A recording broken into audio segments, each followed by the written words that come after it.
Hey everybody, it's Charlie from Daily Motor, and much like the Lexus NX that we reviewed last week, the Kia Sportage is a car that was entirely refreshed back in 2023, and I went on the launch event for it and drove a number of the trims, including this new for this generation X Pro model that's moderately capable off-road, maybe mildly, it's a better way to put it.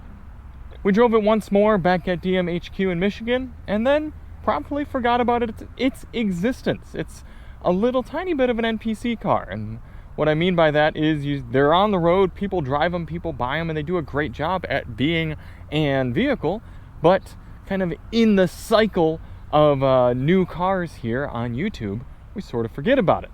So for 2026, it was refreshed, given some updated styling and interior functionality, and I thought, you know what, it's high time for me to get back behind the wheel of the Sportage, because I'm actually, despite being a driving enthusiast, I'm a fan of these compact crossovers. I like how much they offer from a usability standpoint and a comfort standpoint, while still being decently easy to drive around, park in your garage, and overall not too expensive either. So I'm going to go around the X Pro Sportage here today, talk about what it offers, and go through my pros and cons with it after spending a week with the car. But I should note that if you want to see more on the Sportage, check the link below for our dedicated review of the 8-speaker Harman Kardon sound system. We've also got a dedicated highway fuel economy test that I'll be running tonight. And we've got coverage of the pre-facelift model with the hybrid as well, because you can get the Kia Sportage in a hybrid and a plug-in hybrid also. This is just the normal 2.5 liter naturally aspirated gasoline inline 4 paired with all-wheel drive, which is the only way you can get the X Pro. The X Pro is getting these 4-spoke wheels with BF Goodrich Trail Train TA tires that you can say are actually decently meaty. They've got a decent bit of flex there in them as well. I'm kind of impressed by that, but still not loud. Highway terrain all-terrain tires have come so far in the last 5 years or so. We're seeing updated styling with the grille and headlight design now a little bit different. I'll say that for now. And then coming back, seeing this wolf gray color we're seeing a lot of Kia press vehicles in. It's a bit of a shame because they have some more exciting colors for their cars. I'd love to review those, but we keep getting gray. Particularly low load floor here, so despite me not being that tall, it's very low here for me to get into. Nice carpet and a compact spare tire. Glad we at least have a spare, but would like to have a full-size spare, obviously, if you're doing off-roading, but this is going to be something better than nothing, which we're getting in a lot of new cars. Can fold the seats down, get a good amount of cargo room. Very usable there. A little bit of a cover that you can get with the Sportage, protect what you got in the cargo area. The X Pro only comes in this Prestige version for 2026, which means we're looking at about $42,000 the way you're seeing it, but the Sportage starts much lower than that, way down in the 20s. So I'm going to try to reserve a little bit of my judgment and overall eval of the car, keeping in mind that you can get it so much cheaper than this one. The seats in the back do have reclinability, which is pretty cool. So you can see if I pop these ones back up here, how much difference there is. So you can either get a little bit more cargo room or a little bit more comfort leaning back. We've got these nifty little bag holders. We've got air vents in the back. No heated seats in this X Pro Prestige. I don't know if you get that in the in some of the other versions. Maybe the hybrid is possible. But tons of knee room and leg room. I'm 5'10", and the seat in front of me is set for my height. And you can see how much room I've got here. We also had our rear-facing car seat for our daughter, and it is very easy to get in and out with the amount that these doors open up. And of course, all of that room, very easy there. So let's get into my cons, and starting off here at the beginning, it's the styling. I'm sorry, Kia, I just am not on board with the design language you've been going with a lot of the cars. And I actually kind of like the Sorento better, but man, is this just so alien-y here on the Sportage. Let me kind of flip the lights here so you can see what those blinkers look like. It just, I don't know. I mean, looks are subjective, so some of you might love this with all the black plastic in the front and the weird alien-y headlights. I don't really mind the rear, and I actually like the 4-spoke wheels, the floating roof design. I can take or leave, but I'm just not a fan. Not a fan of it, gotta be honest with you. Next con, kind of continuing with the styling, not a fan of the new Kia steering wheel. I was talking to Chris over at Topher Drives earlier last week, and he also has a Sportage this week. He's got the hybrid, and we were both kind of joking that the new wheel looks very similar to the wheel in his 1994 Ford F-150. And it's not the two-spoke design that bothers me. I actually quite like that from a comfort and usability standpoint.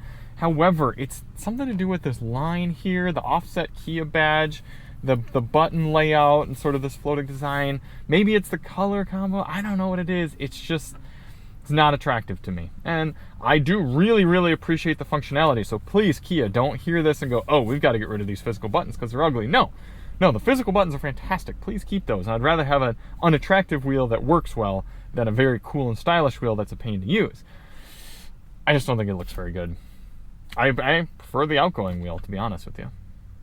Next cons, these ones are a tad minor, but manual dimming rear view mirror here, a bit surprising at this $40,000+ price point.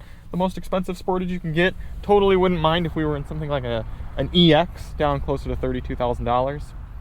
And then the next con, this one might seem really strange, but there's a delay in the door proxy keys here. So as I walk up to the car and I stick my hand in it, you see how it takes about 3/4 of a second or so to unlock? That means if you're coming up to the car, first thing in the morning, you just stick your hand in and pull, doesn't work right away. And again, that's gonna sound super subtle. Don't get me wrong, you're gonna get used to that feeling the car. But compared to vehicles that just unlock right away, it's a little bit annoying. For my next con, we start up the Sportage and experience a ho-hum 2.5 liter inline-4 engine. It's not great, it's not bad, but I would so much prefer the hybrid powertrain that the Sportage offers. I sort of understand why they didn't do the hybrid with the X Pro model, but it would steer me away from getting the X Pro because the hybrid is so much smoother, more powerful, and more fuel efficient, really not that much more expensive. So it's pretty much better all around, except for getting the ruggedness. And there are other non-hybrid cars in this class from other manufacturers that have a better engine in them. So I just don't love, you'll hear as we sort of get up to speed, the graininess and lack of power from this 2.5 liter.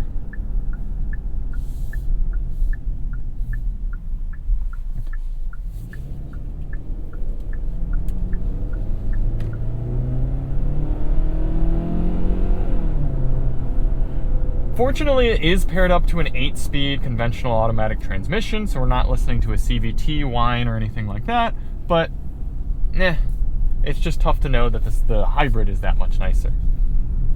The last con, speaking of the X Pro model, you can only get it here in 2026 in X Pro Prestige, which means, yes, you're getting all this great functionality, ventilated seats, 360-degree cam, Harman Kardon audio system, but on the downside, you're paying $42,000, where you can get a comfortably equipped Sportage for $10,000 less, and even with the hybrid powertrain. But there are people who are going to want to go do off-roading, and they're going to want to drive dirt roads, and they're going to want those 17-inch wheels with the off-road tuned suspension and the terrain modes here and everything, but they don't need all of these expensive goodies. So they're going to go to something maybe more like the Honda CR-V Trail Sport, which, come to think of it, actually probably does cost similar to this, but they're going to go to some model that doesn't cost quite as much because they don't need all these goodies. So it's a little unfortunate that you have to spend so much just to get the off-roady version.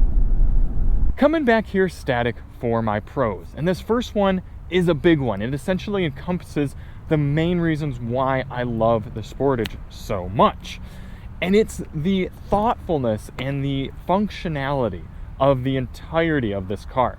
Everything works well about it. So first thing off, you got your proxy key, you walk up, you get in the car, you got nice physical controls all around, physical buttons for your memory, your seats, your temperature, your climate, your volume, your engine stop start, big old shifter in this X Pro I could take or leave, but at least it's nice to use.